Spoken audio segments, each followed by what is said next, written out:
Welcome back sa ating discussion ng audit of liability. So, ito na yung part 3 ng ating discussion. So, kung hindi mo pa napapanood yung part 1, kung saan nag-discuss tayo ng overview ng audit of liabilities, and then doon naman sa part 2, sinimulan na natin i-discuss yung primary substantive procedure, yung general procedure na ginagawa sa pag-audit ng liabilities, whatever the classification is, kung siya man ay trade or non-trade, kung siya man ay financial or non-financial liabilities. Okay, so itong part 3 ay pagpapatuloy lang ng discussion natin ng audit of liabilities. So kung maaalala mo doon sa part 2, diniscuss na natin doon yung GLSL reconciliation procedure, diniscuss din natin doon yung purchase cut-off test at saka yung accounts payable test. Diba? And then meron pa tayong isang procedure na diniscuss doon. No? Nakalimutan ko lang kung ano man yun. Okay, so ipagpatuloy na natin itong part 3. Ngayon, okay, dito sa part 3, isa sa mga procedure na ginagawa sa pag-audit of liabilities ay common sense naman yung inspection ng supporting documentation. Ang tanong, ano ba itong mga supporting documents na ito? Kasi kung di ba kung first time mo makarinig, ano ba itong mga supporting documents na ito? Ano ba ang mga titingnan talaga dapat ng isang auditor kapag mag-i-inspect, okay, ng mga supporting documents? So simulan muna natin sa isang story. By the way, okay, itong discussion natin again ay credit doon sa reference book na ginagamit natin na Applied Auditing 2018 edition ni na Sir Nina, Sir Asuncion, and Sir Escala. Okay, so sabi na maglalabas daw sila ngayon or available na yata ngayon yung 2021 edition ng part 1. So bumili kayo nun kasi maganda talaga. So yun yung ginagamit nating reference. Okay? Well, anyway, sige, simulan natin sa isang kwento. Katulad ko, share ko dito yung ginagawa ko dito sa department ko. Okay, dito sa aking department, of course, i-require naman, kahit naman yung ibang company na merong mga different departments or different division, eh, nire-require na gumawa ng tinatawag nating budget. Okay? Para saan ba yung budget na yan? Okay? Siyempre, budget dun sa ina-expect na papasok halimbawa na revenue or tuition dito sa department ko, di ba, yung mga number of enrollees, at saka yung mga budget ng expenses, including nga halimbawa yung supplies, di ba, yung mga inventory supplies or may mga material supplies. Nagkakaroon ng mga tinatawag na budget. So nire-require kami mag-prepare nan at i-calculate yan, magsasama-samahin yan para maging overall budget ng isang company. O dito sa case namin, ng school. Okay, ngayon, nakagawa ka na ng budget. So halimbawa, himayin natin sa budget yung nag-alat ako ng budget para dun sa materials. Okay, materials, yung mga ginagamit dito sa office or yung mga supplies.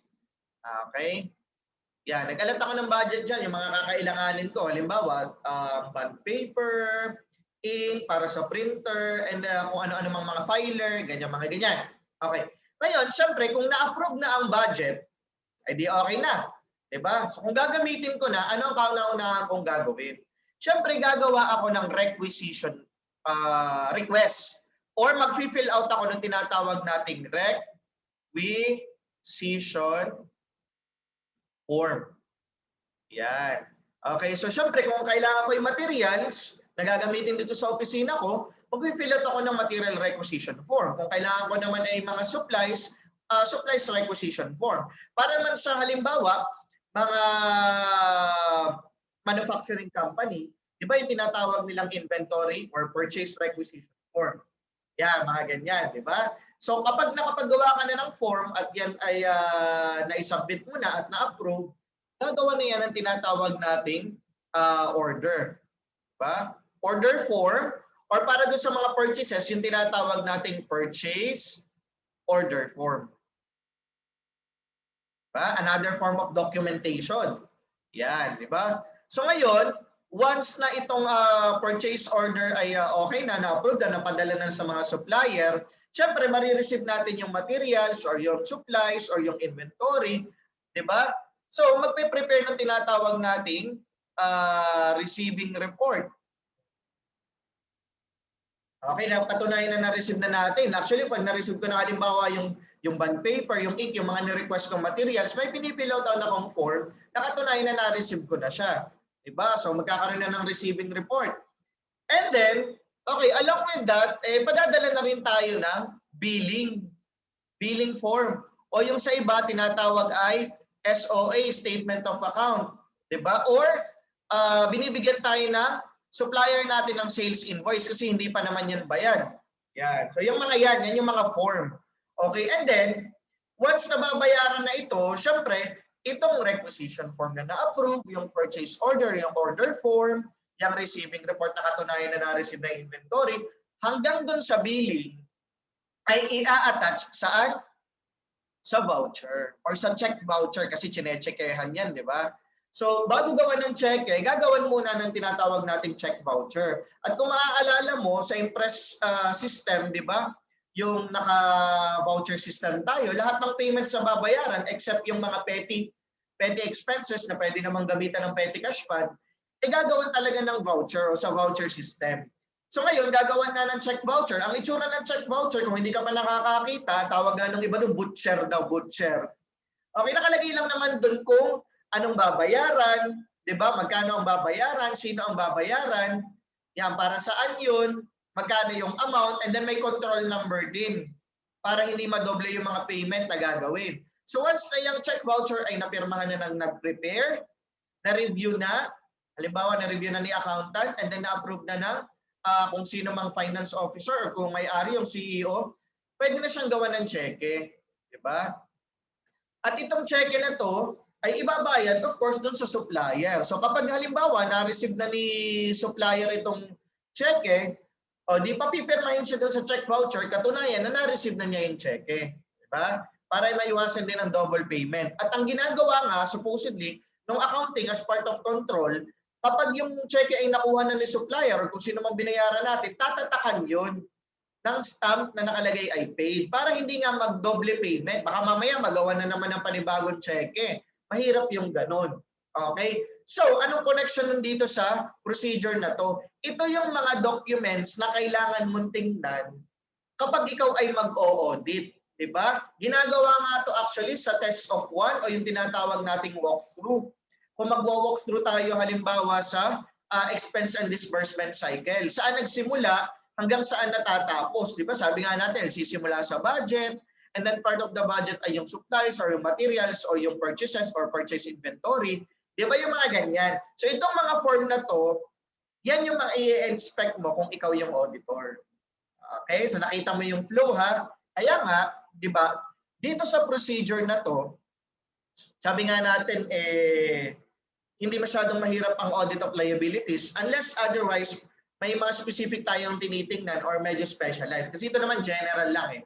Okay, so anong primary audit objectives ang tinatamaan kapag nag-o-audit or ginagawa natin yung inspection of supporting documentation? Number one, of course, existence, di ba?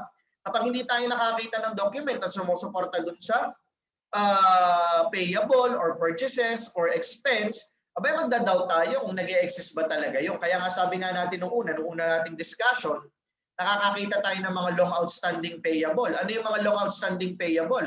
Ito yung mga matatagal ng payable na hindi nababayaran. Ngayon, pag tinatanong natin si accountant, ano yun, hindi masagot kung kanino bang payable yun. Basta ang sasabihin sa atin, ay naabutan ko na po yan sir dito. Di lang po namin ginagalaw. Kasi nga, nangyayari, hindi naman talaga nag-e-exist yun. At ang nangyari nga, ayun ay instead of income ang i-credit, kine-credit sa payable.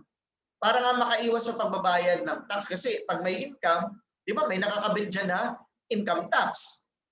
Yung ganon. And then of course, doon mabe-verify mo rin kung magkano yung value. Di ba? Magkano ang payable natin, magkano expenses natin. And ma-establish din natin kung meron ba tayong obligation talaga or liability sa madaling salita. Nagkakaintindihan. Ngayon, paano mo i-perform ang inspection of supporting documentation kapag ang tinetest mo ay accounts payable? Kung maaalala mo, ang accounts payable, napakarami nito, voluminous transaction nito kasi ang accounts payable ay nag-o-occur in the normal operating cycle of the business. Kaya nga, kung babalikan natin yung una kong diniscuss kanina, yun yung mga documentation na titingnan mo. Sabi nga dito, vouch entries. Ibig sabihin ng vouch entries, from the voucher register or yung record nila o yung purchase journal nila, titingnan mo yung supporting documentation. Kaya nga ang tawag ay vouching. Of course, hindi mo naman titingnan lahat. Di ba? Tinuro naman yan sa auditing theory na magkakaroon lang tayo ng sampling kasi napakadami nito.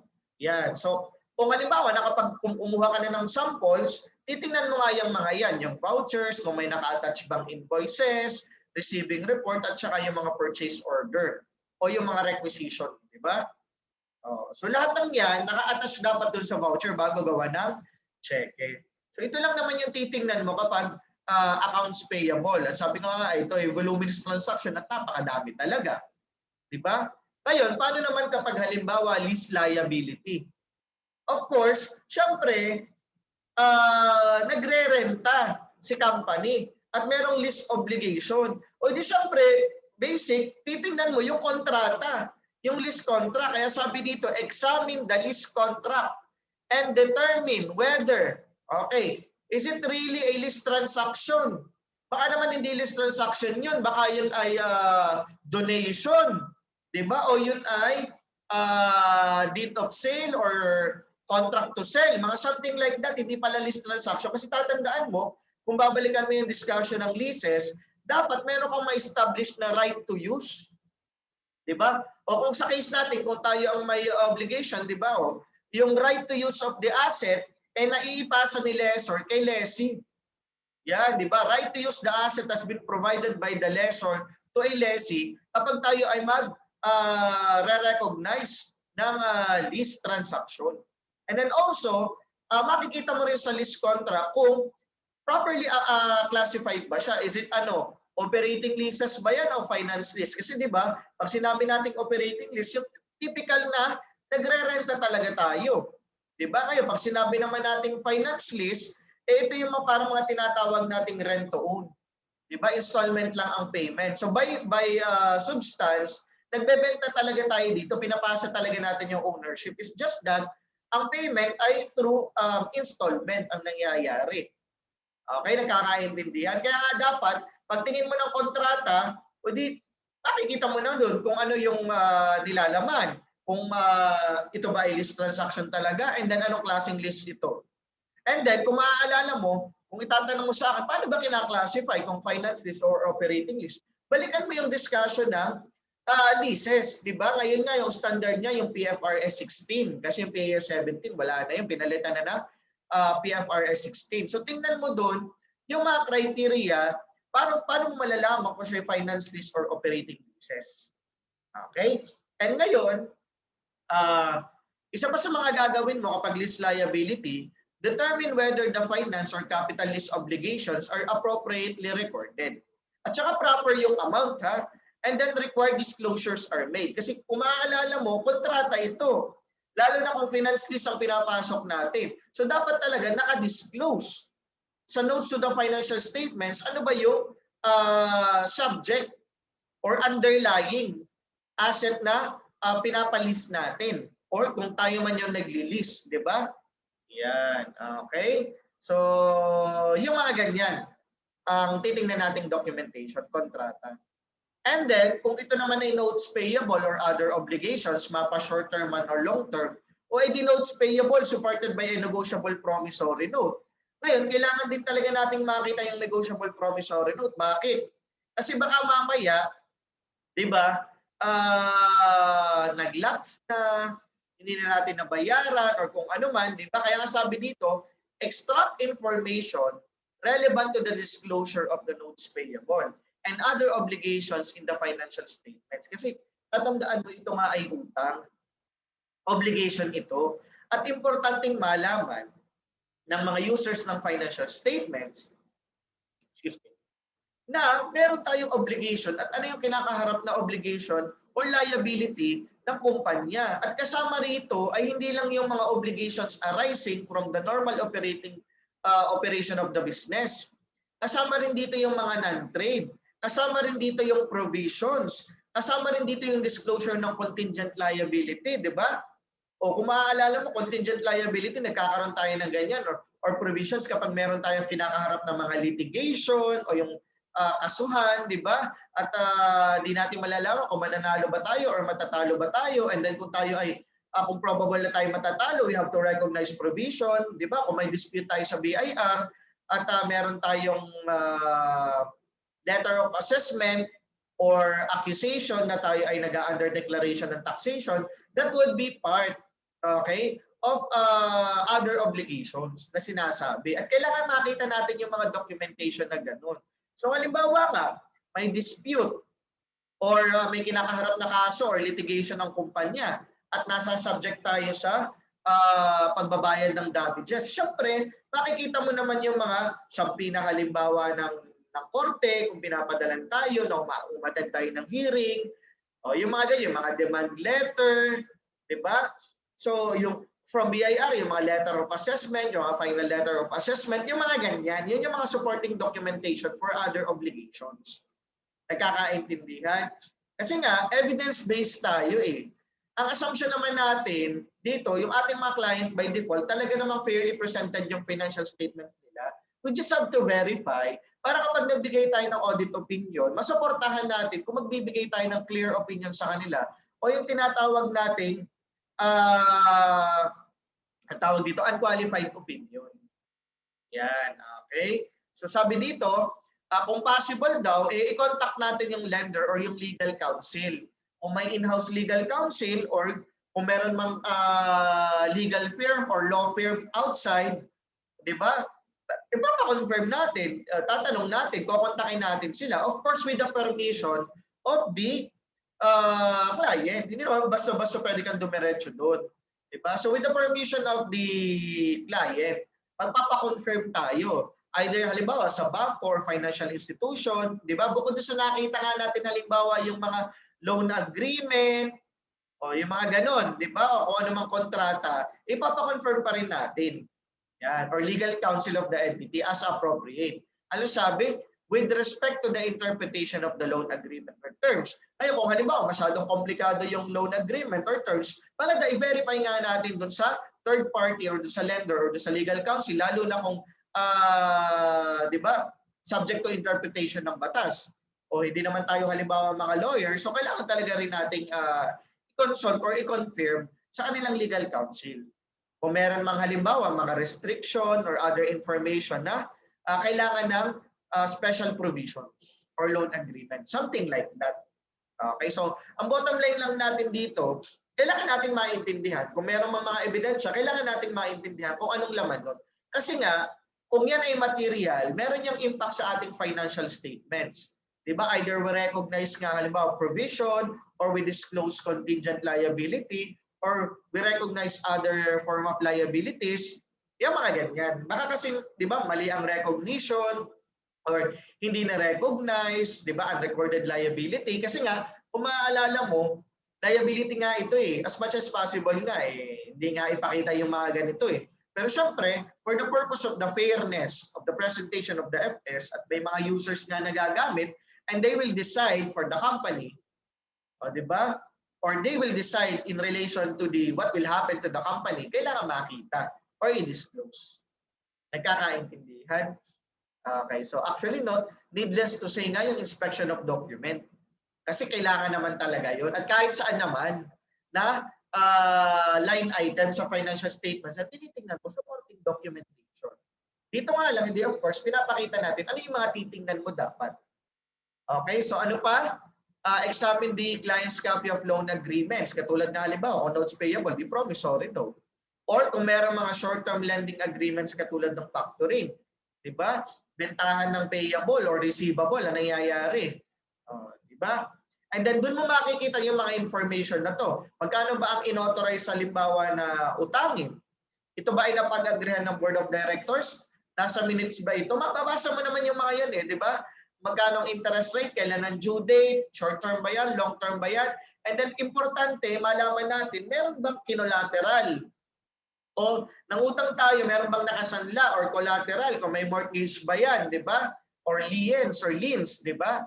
And then kung meron mga restrictions na naka-impose regarding dun sa loan agreement. Nagkakaintindihan? So makikita natin yan. At di ba, maraming nakakonect kasi ito sa maraming account eh. Kaya may mga related accounts katulad halimbawa ng interest expense, interest payable. Of course, affected din ito yung cash and so on and so forth. Okay, so magkakakonect talaga siya. At malaking account nga kasi itong liability. Yan. Okay? So yun lang for that procedure. Let's now go to search for unrecorded liabilities. Sabi nga natin, di ba, kung pwede kang hindi ipakita yung mga utang na hindi naman dapat makita, hindi talaga yung ipapakita. Kaya nga kailangan nating i-search yung unrecorded liability. Ngayon ang tanong, Sir, paano tayo maghahanap ng isang utang na hindi naka-record of books? Napakahirap nitong gawin. Actually, itong part na to yung magawa at mahirap gawin or challenging na gawin. Yung hindi naka-record. Di ba kasi nga pag dumating sa atin yung financial statements na unaudited o yung trial balance mo na binibigay sa atin ng ating mga client, we have the trust na ito ay fair, di ba? So by default, ito ay fairly presented because may assertion ng management na fairly presented yan. Na-complete yan, nag-exist yung mga naandyan, nag-occur talaga yung mga transaction, something like that, di ba? At hindi lang naman unrecorded liabilities, baka meron din mga unrecorded assets. Ngayon, dahil liabilities nga ang pinag-uusapan natin, ang highlight talaga nito, baka merong mga unrecorded or undeclared or unrecognized at saka meron din yung mga hindi naka-disclose. Yan. Ay ang tanong, di ba? Paano natin gagawin? Paano tayo magse-search ng mga unrecorded? Ay unrecorded nga siya. Meron bang mga paraan? Makikita natin dito sa kasunod na slide. Okay, ngayon, itong procedure na to, ano bang tinatamaan nito? Of course, completeness. Kasi kapag may hindi naka-record o naka-record na hindi naman dapat naka-record, affected ang completeness assertion. And then of course, ini-establish din natin kung meron ba talagang liability or obligation yung company o yung ating client as auditor. Yan. So, merong ditong important note. Sabi dito, it is important to remember that this procedure may only be conducted after the reporting date. Diba? Ibig sabihin, kung halimbawa ang cut-off ay December 31, 2020, calendar period, magagawa mo lang daw itong procedure na to after that.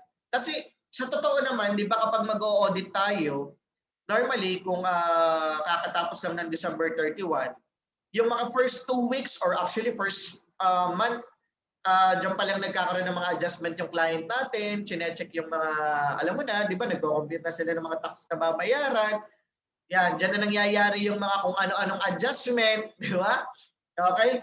Lalo na yung mga adjustment sa general journal, medyo kakaba-kaba yung mga ganyan eh. So dyan nangyayari. Kaya nga, tuwing kailan ba dumadating ang auditor? O hindi naman January 1 at walang pasok yun, hindi naman January 2. Siguro mga 1 week, 2 weeks after, or minsan 1 month after pa nga. Depende rin. Okay? So doon ka mag-perform ng procedure doon sa mga subsequent transaction after December 31. Kasi doon mo makikita, baka halimbawa, doon pa lang naka-receive ng billing after December 31, 2020. Doon pa lang naka-receive ng billing or statement of account itong si client natin. At doon pa lang siya magre-record ng debit expense credit payable o debit inventory credit payable. Well, in fact, dumating naman halimbawa talaga si inventory December 31, 2020 na. Or yung consumption, nangyari naman talaga, pasok pa sa reporting period as of December 31, 2020. Pero ang nangyayari, dahil nga na-receive ang billing, ay 2021 na or subsequent na, hindi na nai-record sa tamang accounting period. Therefore, ibig sabihin, merong mga unrecorded liabilities talaga as of the reporting period na kailangan ma-record sa tama. Kaya nga ginagawa mo rin yung cut-off test eh, di ba? 10 days before or 10 days after, yung nagiging practice namin before, di ba? Sa firm ko dati, 10 days before and 10 days after, tinitingnan. Okay, ito, hindi lang 10 days before and 10 days after. Talagang from January 1, halimbawa, 2021, up to the moment na nag-o-audit ka, pwede mong gawin yung search for unrecorded liabilities. Diba? At isa nga sa mga way para malaman mo yan, halimbawa, nakakita ka ng binayaran ng 2021 doon sa cash disbursement journal kasi makikita mo naman yung mga subsequent payment, di ba? Ano kaya itong mga binayaran na to? Pagtingin mo ng cash disbursement journal, aba ay mga pertaining pa lang halimbawa sa 2020. Pero anong nangyari, doon pa lang ni-record. Kumbaga, parang halimbawa, nag-debit ng expense, nag-credit ng voucher payable or kung ano mang payable, and then subsequently, dinebit ang vouchers payable and then kinredit yung cash, something like that. Pero yung pala pertaining sa 2020. Pero kailan ni-record? 2021. Therefore, as of 2020, hindi pa yung recorded na dapat doon mo i-record. Nagkakaintindihan? So, isa-isayin natin in details Ano ba yung mga gagawin mong procedure kapag search for unrecorded liabilities? Number one, okay, i-examine mo yung files of unpaid or unrecorded invoices. So, ibig sabihin, upon checking upon sampling or upon checking of the supporting documentation, makikita mo naman doon. Paano mo malalaman kung unpaid yun? O hindi halimbawa, naka-voucher pala. O yung voucher, hindi pa natatatakad kasi hindi pa nga paid. Diba? Or may voucher pa lang, hindi pa nagagawa ng cheque. Or yung mga unrecorded invoices, nakita mo may mga padalang billing, hindi pa nai-record. Titignan mo lang naman yung date nun. Okay, kung kailan ba dapat yun kung saan pertaining yun na year, kung 2020 or 2021 ba, cut off, something like that. Ano pa, yung mga unmatched purchase order or unmatched receiving report and trace it to the related journal or purchase journal to determine it was properly recorded. Okay, so sa madaling salita, titingnan mo yung documentation. Ngayon, meron din tayong sinasabing mga significant recorded purchases. Ibig sabihin, material ang amount nito. Muna tayong tubig. Material ang amount nito. Kung sabi dito, examine the significant recorded purchases between the reporting date. Halimbawa nga ay December 31, 2020 cut off. Between the reporting date and the date of the search for unrecorded liabilities. So kung halimbawa, anong date ngayon? Nag-o-audit pa rin ako. O halimbawa ay, ano date ngayon? February, pagpalagyan na natin halimbawa February 20, February 22.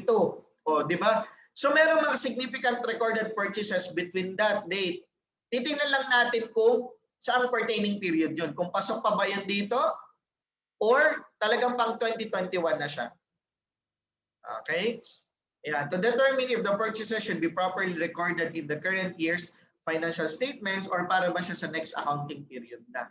Yun yung mga titingnan mo, mga significant recorded purchases. Makikita mo naman yung pag tumingin ka ng purchase journal, yung mga malalaking account, kung yan ay nakasystem na, di ba, o di pagbigay sa iyo ng Excel file, halimbawa, o isort mo lang from highest to lowest, makikita mo din yung mga significant recorded purchases o yung mga one-time purchases, one-time payment or mga one-time purchases na ginawa, makikita mo yun. Okay? Ano pa? Number 3, obtain and review the minutes of meetings and inspect the contracts to identify the unrecorded liabilities such as liabilities on pending litigation. Di ba sa minutes kasi, syempre, yung mga pinag-uusapan sa minutes of meetings, ito yung mga importante. At isa sa mga importanteng pinag-uusapan dito ay kung halimbawa ay may kinahaharap ng kaso ang kumpanya o yung client natin. Kaya yung may mga pending litigation, halimbawa, merong mga empleyado na nagkaso sa DOLE dahil hindi proper ang way ng compensation nila o yung pagkasibak sila sa kanila, hindi dumaan sa tamang legal proceeding, something like that. O di syempre magsasampa ng kaso, dadalhin sa korte, merong mga probable or possible damages. Diba? Kung probable, we have to recognize that as provision. Hindi naman naka-record kasi nga, minsan unintentional, minsan intentional. Intentional na ayaw din talagang ipakita dahil kapag ipinakita mo na mayroong provisions or mayroong kang dinisclose na contingent liability pertaining to pending litigation na may kaso ang kumpanya, abay hindi maganda sa reputation ng kumpanya yon. Kaya nga, common sense na ayaw talagang ipakita yung ganun. Pero syempre, sinasabi ng standard, kailangan nating ipakita for the purpose of the fairness of the financial statements. At kung maaalala mo, paano mo masasabi kung fairly presented ang FS? Di ba sabi naman sa standard, if it complies with all the required standards or PFRS, unless otherwise nga, di ba, immaterial, walang effect sa decision making. Nagkakaintindihan? Okay, so yung mga ganyan. Itong sinasabing review of minutes, o yung minutes yung meeting of the shareholders halimbawa, or meeting ng board of directors or board of trustees kung yan ay a non-stock corporation. Kakaintindihan? Meron pa tayong isang gagawin, yung tinatawag nga natin, yung pinapaliwanag ko kanina, yung subsequent payment testing. Ano ba itong subsequent payment testing na ito? Kaya nga subsequent payment testing. Halimbawa nga, ang cut-off or ng reporting period ay December 31, 2020. So ibig sabihin, after that, which is January 1, 2021, up to the moment na nag-o-audit ka, halimbawa nga ay February 22, 2021. In between dito, syempre merong mga binabayaran si kumpanya. Ang tanong, ano ba yung mga binabayaran na niya yun? Baka naman yung mga binabayaran niya na yun ay pertaining sa record ng 2020, pero wala ka namang makita na ini-recognize yung liability as of December 31, 2020, and yet binayaran siya ng 2021.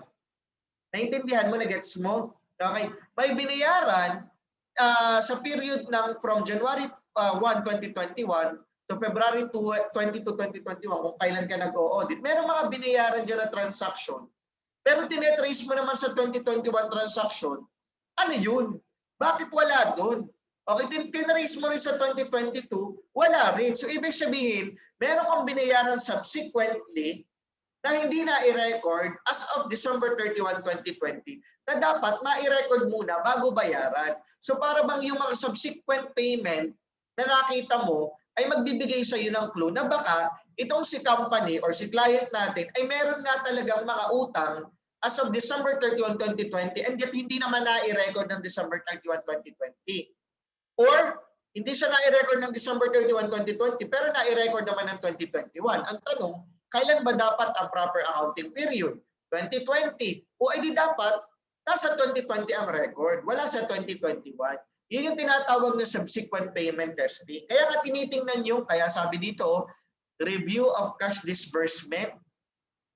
Yung lahat daw ng mga inilabas na pera na makikita mo sa cash disbursement journal, makikita mo doon kung sino yung mga binabayaran at kung ano yung mga binabayaran. So, importanteng ma-establish natin through subsequent payment testing na baka meron talagang mga liability, okay, na hindi na i-record as of December 31, 2020. Ayun, posible din naman kasi na meron talagang mga unrecorded liability as of December 31, 2020 na hindi mo rin naman makita doon sa procedure ng subsequent payment testing kasi hindi ka pa rin naman talaga nagbabayad. Pwede naman yun, di ba? From January 1 to February 2021 na nag-audit ka, wala kang makita na binayaran na gano'n. Pwede naman talaga yun. Kaya nga, pupunta ka doon sa tinatawag nating invoice testing procedure, ang tawag namin. Ang invoice testing procedure, edi syempre, titignan mo na yung mga documentation. Yun ang yung na-discuss natin doon sa previous PSP na review of documentation or i-check mo yung mga supporting documents. Yan ang tawag doon, invoice testing. Tinatawag namin siya. Okay? Kakibat yun nung subsequent payment testing. Kung ngayon, kung wala kang makita na nagbayad talaga, titignan mo yung mga supporting documents, tawag namin doon, invoice testing. Nagkakaintindihan? Okay. Number 5. Kung halimbawa, merong mga material amounts na kailangan i-approve or i-adjust or i-disclose sa notes to the financial statements, sabihin mo yung kay client. Kaya sabi dito, request the client to make the appropriate adjustment. Ang tawag natin yan, kapag si client na yung gumawa ng adjustment, tawag natin KAHE. Okay, ano ba yung KAHE? Client Adjustment Journal Entry. Ipapakahe mo na sa kanya. Okay, syempre nagsisimula naman yan sa PAHE. Ano naman si PAHE or PAGE, di ba? O PAGE. Ito ay Proposed Adjusting Journal Entry. Sino may propose? Tayong mga auditor. Importante na i-accept ni client itong mga adjustment natin na maging KAHE. Okay, if we believe na talaga namang ito ay kailangan i-adjust at material, mahalaga na may i-accept yan ni client. Paano yung responsibility talaga ay na kay client? Diba? Kasi at the end of the day, sino ba ang may responsibility sa preparation and presentation of the financial statements? Si management o si client natin. So kung meron tayong mga importanteng adjustment na kailangan ma-adjust, kailangan ma-adjust yun ni client. Kaya nga, request the client to make the appropriate adjustment entry for any unrecorded liability identified by the auditor. Unless otherwise nga, immaterial yan. Diba? Kumbaga wala namang effect sa decision making. Yeah, pero hindi naman kasi magpo-propose ang isang auditor, 'di ba? Common sense. Hindi magpo-propose ang isang auditor kung yan ay immaterial. Yeah, so ibig sabihin, Once ang isang auditor ay nagkaroon ng PAHE or proposed adjusting journal entry, material yan. And may mga evidence na nagsosupport na talagang kailangan niyang i-adjust or kailangan niyang i-record. Tatandaan niyo yun, ha? Okay? O, ayan. O, di ba? So, let's now go to the test of computation of interest expense, interest payable, and amortization of discount and premium. Needless to say, ito naman ay pinag-aralan na rin natin sa intermediate accounting o sa FAR, Financial Accounting and Reporting. Basic lang naman yan. Hihingin mo yung loan agreement or bond debenture, diba? Or any agreement or any contract ng pangungutang, diba? Ay nagtitingnan mo kung merong interest. So makikita mo dapat doon kung magkano interest rate, yung tinatawag nating nominal rate or stated rate. And then i-determine mo rin yung effective rate. Kasi ang sinasabi ng standard para sa mga debt instrument, diba? It should be subsequently measured at amortized cost using effective interest method. Yun ang sinasabi ng standard under PFRS 9, di ba? So kailangan mo yung sundin. And then with the knowledge of accounting, with the knowledge of the PFRS, gagawa ka ng amortization table. Di ba? Kung first time client ito. O kung wala siyang amortization table, at I doubt na kung meron siyang amortization table, wala ako na-experience na ganun, di ba? Ikaw ang gagawa ng amortization table, and then i-compare mo lang naman siya doon sa kung magkano yung naka-record. Ngayon, kung halimbawa si client meron siyang ginawang amortization table, ay di good.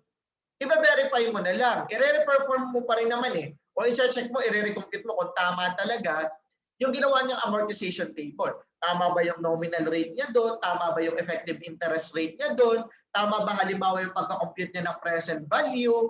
Something like that. Yun yung mga kino-consider natin. Ngayon, kung medyo nalilito ka, diba, para naguguluhan ka, alam mo yung mga pinagsasasabi ni sir ng mga ganyang competition. Pumunta ka doon sa aking channel at tingnan mo doon yung mga video lectures ko regarding liability, short-term at saka long-term, yung mga bonds, notes, debt restructuring. Makikita mo doon sa playlist, balikan mo doon para ma-review ka bago ka tumalon dito sa audit of liabilities. Para mas ma-appreciate mo to kung ano ba yung mga ginagawang amortization of discount at saka premium, di ba? Ngayon, balikan natin ang story nitong discount and premium. Di ba sabi nga natin, kapag tayo may liability, kino-compare natin kasi yung ating nominal rate at saka yung effective interest rate. Ano nga kapag nominal rate or stated rate? Ito yung rate na nakaandun sa pinag-usapan o nakaandun sa agreement. Kaya nga stated rate ang tawag. Explicit siya. Ngayon, itong effective interest rate, ito yung prevailing rate sa market. Pwedeng magkaiba kasi yan eh. Di ba? Halimbawa, sa notes payable, ang kalakaran sa market kapag ikaw ay nagkakaroon ng utang, diba? Or kung sino man ang nagpapautang, ang bigayan 15%, that's effective interest rate. Pero binigay lang sa iyo halimbawa ay 10%. Okay? 10% lang ibinigay. Therefore, mas mababa yung nominal rate kaysa kay effective interest rate. At kung mababa yung effective interest rate kaysa kay nominal rate, o di ibig sabihin magkakaroon ng discount. 'Di ba? Kasi ang bait ni supplier mo. Mas mababa yung binigay niya sa yung rate kaysa sa prevailing rate. So ibig sabihin sa part mo magkakaroon ng discount. 'Di ba? O ngayon kung ikaw na mas malaki naman ang effective rate kaysa kay mas malaki nominal rate kaysa kay effective interest rate, pero naman tayong tinatawag na premium. Diba? So tinitingnan mo lang kung siya equal or kung siya unequal. Kung siya unequal, alin ba mas mataas, alin na mas mababa. Yan yung mga ginagawa natin sa test of computation of interest expense, interest payable, and amortization. Yan. Okay? Kumbaga, kung ikaw ay certified public accountant, basic naman itong kailangan alam mo din talaga. Okay, let's now go to ano ba yung primary audit objective kapag magkakaroon ng competition? Kaya nga competition, of course, valuation ang tinetest mo dito kung magkano ang pagka-value and kung accurate ba yung amount or yung presentation niya. Okay? So ngayon, how to perform the test of computation? O di syempre, kauna-unahan nga, hihingin mo kayo loan agreement, hihingin mo yung, tawag dito, hihingin mo yung kontrata, makikita mo naman doon yung mga terms of agreement, makikita mo doon yung rate. Yeah. Kaya sabi dito, doon sa kontrata, tingnan mo, obtain the interest rate. whether it is the nominal or the prevailing rate, and perform recomputation. Needless to say that. And then for long-term debts, katulad daw halimbawa ng mga bonds payable, of course, kung maaalala mo, ito ay debt instrument na nire-require ka upon initial issuance na dapat ang recording mo dito ay fair value less transaction cost. So dapat alam mo kung magkano ang fair value niya at saka magkano ang mga transaction cost niya. Yan, upon initial measurement. Diba? And then i-determine mo din whether meron bang discount or premium. And then yung amortization table nga na sinasabi natin, i-compare mo lang dun sa amount na kung magkano yung naka-record. Yan. Kasi meron namang mga client na hindi talaga, wala silang kaalam-alam sa amortization. Yan. Basta kung ang nangyayari talaga sa actual, kung magkano lang talaga yung nasa kontrata at kung magkano yung binabayaran nila na interest, yun lang yung nire-record nilang interest expense. Wala na silang pakialam kung may diferensya ba ang nominal rate at saka effective interest rate. Di wala nga silang pakialam kung ano ba yan, dapat ba i-present value yan? Walang ganon. Okay, bibihira yung makakakita ka ng ganong mga corporation. Na, unless sobrang talagang malaki at saka yung mga accountant talaga nila na galing din sa mga auditing firm na it really complies yung sa sinasabi ng standard. Pero yung mga typical corporation, di ba, hindi nila alam kung paano mag-compute ng present value, hindi nila alam yung mga present value factor na ganyan. So ikaw as auditor, kailangan talaga familiar ka with the computation. Kakaintindihan?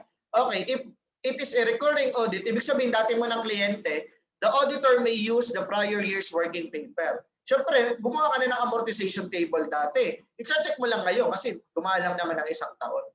Okay? Atin na.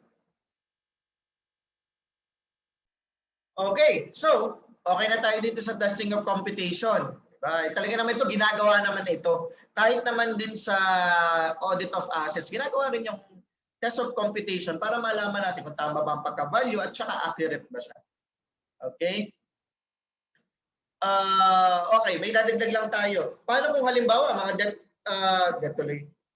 defined benefit obligation? Yan, mas matindi. 'Di ba? Kasi mas complex ang computation.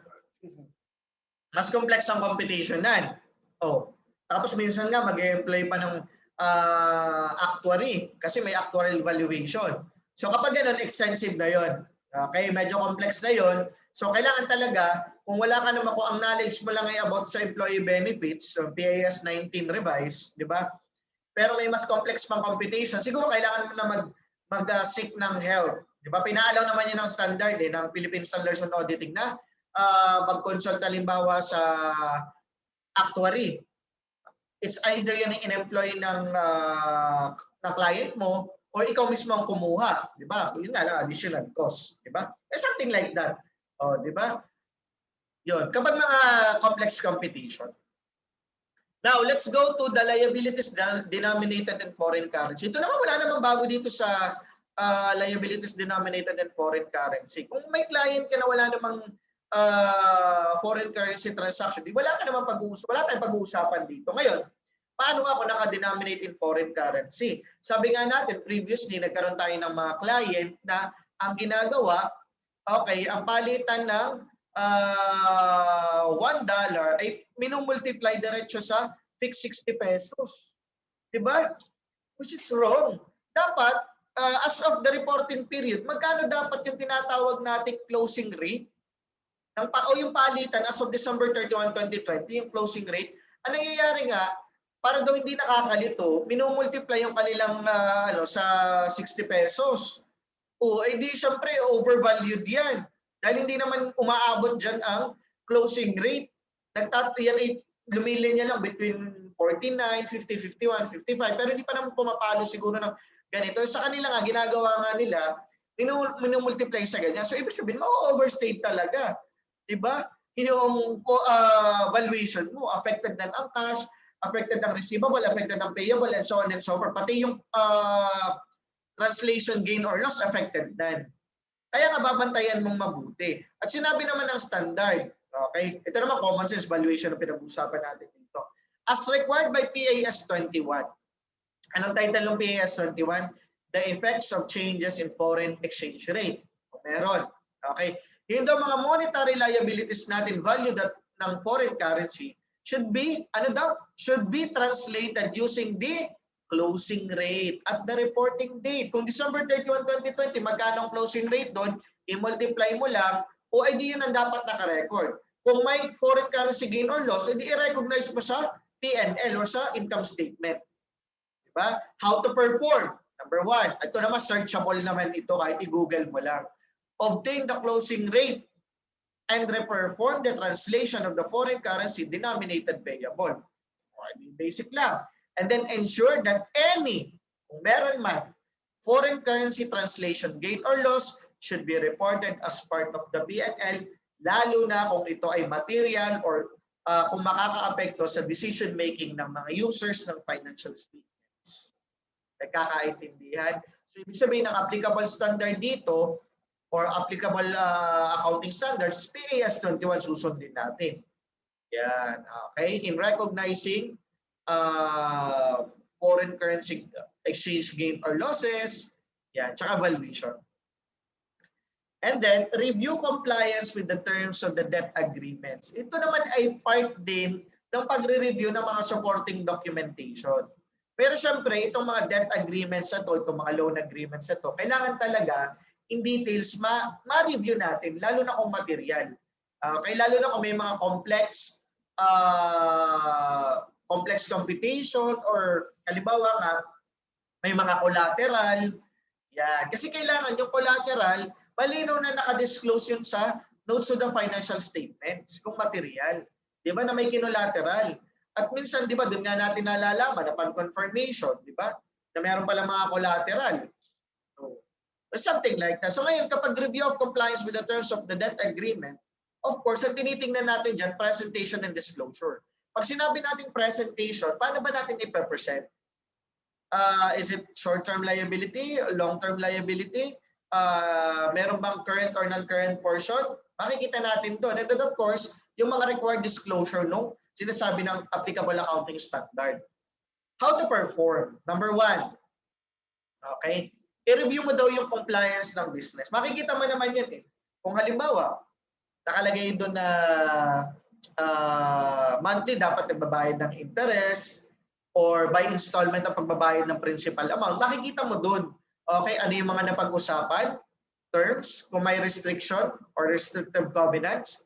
And then, nakalagay dito, and other provisions of debt agreements to determine whether there are default or violation or any debt covenant has occurred. Ngayon, bakit kailangan mong malaman kung merong non-compliance or merong default or violation? Kasi nga, di ba, okay, kapag nagkakaroon ng default, sinabi ng accounting standard, ang liability na long-term ay naka-classify or nare-reclassify to short-term because nagiging payable in demand. Okay? Demandable ito. So kahit any long-term, by the mere fact na nagkaroon ka ng default or violation or breach of contract, okay, itong liability natin ay nagiging payable in demand. Nakalagay naman yun din sa kontrata. Unless otherwise, binibigyan ka halimbawa doon ng grace period or halimbawa, nakastate din halimbawa sa review of the minutes na pinagbigyan ka halimbawa ni supplier. Diba? Na yung default mo or violation mo, winave na. Oh, makikita mo naman doon. So, hanapin mo yung mga kaukulang attachment dito sa pagre-review mo ng document na to. So sabi nga dito, if there has been a default or violation of any debt covenants, di ba, yung agreement, the auditor should ensure that this is properly disclosed in the notes. Kailangan daw nakalagay doon kung may nag-default or nagkaroon ng violation, di ba, or non-compliance, and the item should be appropriately presented as current liability in the balance sheet or in the statement of financial position. Bakit nga? Kasi nga ang reason, nagiging demandable or payable in demand. At kapag payable in demand, sinasabi nga natin, nagiging current siya. Kasi demand anytime. Pwedeng i-demand yung payment because of the breach of contract. And also, kapag merong default or violation, particularly kung major violation yan, or breach of contract, pwedeng may kaharaping litigation or kaso itong si client mo. Diba? So, kapag merong litigation, may damages na posibleng bayaran ng client mo. Ngayon, Is it probable or is it possible? Kung probable, we have to establish or we have to recognize provisions. If not, di ba, kung possible lang, we have to disclose the contingent liability. Oh, something like that, di ba? O kung remote naman, o di wala kang gagawin. Kasi remote yung possibility na mag-occur. Oh, yan kasi yan eh, magkakakonekta nga kasi yan eh. Kaya nga kasi at the end of the day nga, kaya naman ginagawa rin tong audit kasi nga yung mga users ng FS nakarelay dito for economic decision. Kaya kailangan bigyan ng audit opinion na kung nagsasabi na talagang ito ay fair. Kasi 'di ba sinasabi ng kumpanya ay fairly presented ito. 'Di ba?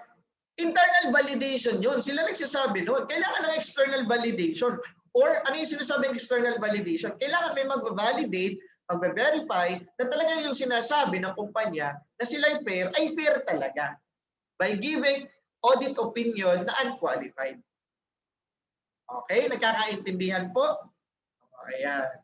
So, ay ito, hindi naman nawawala itong mga performance of analytical review procedures. Diba? Yan yung nagko-compare. Ito lang naman to eh. Nagko-compare tayo, lagi merong comparison. Comparison sir ng ano? Comparison ng this year's balances at saka yung previous year's balances. Ngayon, tinitingnan mo doon kung number 1, meron bang significant na changes, di ba? Significant changes. Yeah, triangle changes, di ba? Kung significant changes, nag-increase ba, nag-decrease ba? Is it favorable or unfavorable to the business? Kasi liability ito, di ba? Oh. So i-investigate mo rin yun, yung mga ganon. Okay? And ano pa? Comparison between the actual and the budgeted. Kung makakakuha ka ng budget. Kasi tinitingnan din yun. Bakit yung budget na target hindi na-hit? Or lumampas sa target? Something like that, titingnan mo din. So sa madaling salita ay nagpe-perform ka ng horizontal analysis. At hindi lang basta horizontal, pati vertical analysis ginagawa mo na rin. Pati ratio analysis ginagawa mo na rin. Halimbawa, yung pag-determine ng quick ratio or current ratio, o di ba? Kinukumpara mo. O may pagbabago ba or walang pagbabago? And ultimo yung non-movement, di ba? Non-movement.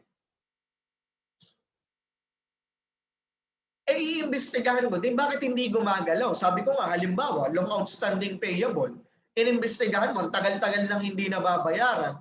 Existing ba talaga yon? Yun yung mga ginagawa mo kapag analytical review. Ngayon, to be specific, tingnan natin yung mga analytical review procedures na ginagawa ng isang auditor. Ngayon, anong audit objective mo dito? Siyempre, magsasama-sama na yan. Existence, kung nag-i-exist, kung kompleto ang record, kung talaga bang may liability at saka tama ang valuation. Kumbaga sa analytic review, talagang nagsasama-sama na. Okay? At dito, tinitingnan lang naman natin yung reasonableness. Diba? Kasi nga, halimbawa, bumulusok ang liability this year as compared sa last year. Bakit? Diba? Baka nga mamaya, instead of liability pala i-recognize income. O kaya bumulusok kasi nga, ayaw magbayad ng tamang tax. Kaya hinaid muna sa liability. Yung sinasabi natin dito. So we have to check or we have to test the reasonableness of the liability and other related accounts katulad na ng interest expense, interest payable, lease liability, and so on and so forth. Okay? So, ano nga yung mga specific na ginagawa? Halimbawa, di ba? Kinukumpara mo yung final balances at saka yung previous year's balances na na-audit mo na. Kung ikaw ang dati nag-audit. Di ba? Kung hindi naman, o titingnan mo yung last year na balances, audited pa rin naman yun. Yun nga lang, hindi ikaw nag-audit. Tingnan mo kung may significant changes or walang significant changes at non-moving. Pareho mong i-imbestigahan kung material. Number 2, comparison of the relationship between yung current year's AP, accounts payable, at saka yung purchases. Diba? Tapos kukumpara mo yun sa previous year. So ibig sabihin, titingnan mo magkano purchases this year, last year, magkano accounts payable. Diba? Dapat halos pareho lang ng galaw kung hindi naman nagbabago. Yan. Okay. Kung may significant change, ano mang gagawin mo pag may mga significant change? Yan. You have to inquire with the management. Upon inquiry, ay di tsaka ka na pwede mag-check ng documentation kung talagang necessary na kailangan mo pang i-check yung supporting documents. Ganun lang naman yun. Okay? Di ba, nagko-compare ka, may discrepancy, may deviation based din sa iyong ina-expect, di ba? And then, you have to inquire with the management, particularly sa accounting office, sa head accountant, or sa finance. And then, kung necessary tumingin ng supporting documents, then tumingin ka ng supporting documents. Yun naman yung nagiging use ng analytical review eh. Diba? At tinutulungan ka niya talaga na mag-focus dun sa mga importante o dun sa mga sa tingin niya ay may risk or high risk transaction or balances. Okay? Ano pa? Kaya kung possible daw na makakuha ka ng budget, katulad ng sinasabi natin kanina, ikumpara mo. Diba? Yung actual closing balances with the budgeted. Tingnan mo kung may unfavorable or favorable discrepancy. Diba? Ano pa? Comparison of significant ratio. Sabi nga natin kung mayroong, halimbawa, gross margin. Ito ha. Gross margin. Dapat yung gross margin ng business mo ay hindi naglalalayo doon sa gross margin ng mga katulad mong businesses sa industry. Diba? Kapag naglalalayo yung gross margin mo, baka mayroong kahina-hinalang nangyayari dyan. Diba? Halimbawa, kaya mo pala iniiba yung cost of sales. Diba? Ganito ang computation ang pakita natin. Sales, that's cost of sales, diba? Gross margin. And then operating expenses, we have income before tax at saka interest expense. Diba? Ganyan. Minsan nga, pinipili mo 40% optional standard deduction na ang nagiging basis ay ito. O, hindi ang gagawin mo, diba, lalakihan mo yan, yung COS mo. Yung mga dapat na nasa operating expenses, tinatapon mo dito. Kaya kung mapapansin mo, pag ginagawa mo yung trend analysis, yung cost of sales niya, nag-iiba-iba. Ang laki ng discrepancy. Kasi ginagalaw, para nga, diba, makaiwas sa pagbabayad ng malaking income tax. So, something like that. Yan, kaya tinitingnan mo talaga yung mga significant ratio. Nag-a-analyze ka, hindi lang this year at saka last year, pwede mo rin gawin yung mga previous years. Pag trend analysis ka, pwede yun. Ginagawa yun sa analytic review. Kaya yan ang magbibigay sa iyo ng hint, yan ang magbibigay sa iyo ng clue kung saan ka dapat magsimula at kung saan ka dapat mag-focus. Dahil hindi mo naman pwedeng gawin 100% ang audit. Diba? Unless kakaunti lang yung transaction. Pinag-usapan natin payable eh. Ang dami nito eh. Okay? O, ano pa? Comparison of significant ratios of loans and borrowings with the industry norms. Sabihin yung kalakaran sa merkado. Diba? Magkano ba talaga nagiging practice? Ito yung mga tinitingnan mo. Okay? Sabi ko nga eh, katulad nito, halimbawa, pabago-bago ang gross margin this year. Alam naman natin na ang gross margin, normally yan talaga yung markup, di ba? Yung ipinapatong natin. Bakit pa bago-bago ang ating gross margin? Parang medyo weird naman yata yun. Pag nagbabudget naman tayo, halimbawa, ang target naman natin, increasing yung gross margin. Di ba? So, ibig sabihin, ang target natin, pataas yung gross margin natin para may mga ma-cover na expenses ng kumpanya. Makikita mo, pag nag-trend analysis, bababa, tataas, bababa, tataas. Bakit ganun? Then titingnan mo yung budget, ang trending naman pataas. Pero yung actual, bababa, tataas, bababa, tataas. Teka muna. Bakit ganun? Yan. Okay? So, hindi man sinasabi sa libro, pero syempre, dito sa Philippines, di ba yung Philippine setup, kaya naman ginagalaw-galaw yung mga figures dyan, aminin na natin, para nga makabawas sa pagbabayad ng kung ano-ano mang mga taxes. Para makaiwas, para mabawasan, di ba? Yan. Okay? And then ano pa yung mga ikukumpara mo? Di yung current year at saka previous year's AP, yung ratio ng accounts payable sa total current liability. Diba? Iko-compare mo din sa ratio ng accounts payable over total current liabilities last year. Tingnan mo lang kung may discrepancy. Yan. So itong mga to, ganun din. Yung purchase discount ng last year compare sa purchase discount this year. Ano pa? Yung mga interest expense at saka mga finance lease expenses. Yan. So sabi ko nga, sabi dito, after performing some comparison, the auditor should investigate any significant differences, unexpected changes, or absence of expected changes. Nalalaman mo naman yung absence of expected changes upon reviewing, upon analyzing. Na iniisip mo dapat, halimbawa, nagkaroon ng loan. Sa loan agreement, may nakalagay na interest na babayaran. Pag tingin mo sa income statement, wala kang makitang interest expense. How come? Na hindi nagbago ang or walang ni-recognize sa interest expense, 'di ba? Or walang ni-recognize sa interest payable. How come? Nasa agreement. Okay, kaya nga, ang gagawin mo pag may discrepancy, investigate. Yung sinasabing investigate, tanungin mo muna si client, inquiry, and then hingi ka ng supporting documentation. And then kailangan i-resolve, i-adjust as much as possible bago mag-release ng audit opinion. Nagkakaintindihan po, ganun kapag performance ng analytical review. Okay, so masyado na mahaba itong part 3 ng discussion. So sa part 4, I believe yun na yung last part, i-discuss na natin yung mga remaining. Yan, di ba? And then yung mga other considerations pa. Although, yung mga other considerations, na-discuss ko na rin naman dito along the way. Pero magandang review na din. Okay? So, tune in ka lang dun sa part 4 ng ating discussion. I believe that's the last part of audit of liabilities kasi tatalo na tayo sa shareholders equity. Okay? Which is mas madali-dali naman ang ka-audit kumpara kay audit of assets and liabilities. Okay? So, thank you very much for listening. And kung hindi mo pa napapanood yung mga previous video, yung part 1, part 2, and also yung audit of assets, pwede mo rin panoorin. Okay? And of course, magpasalamat tayo sa ating reference material. Sabi ko nga, sina Sir Nina, Asuncion and Escala para sa applied auditing book nila. Okay? Nandun natin kinuha itong ating discussion. Okay, so thank you very much for listening and have a good day.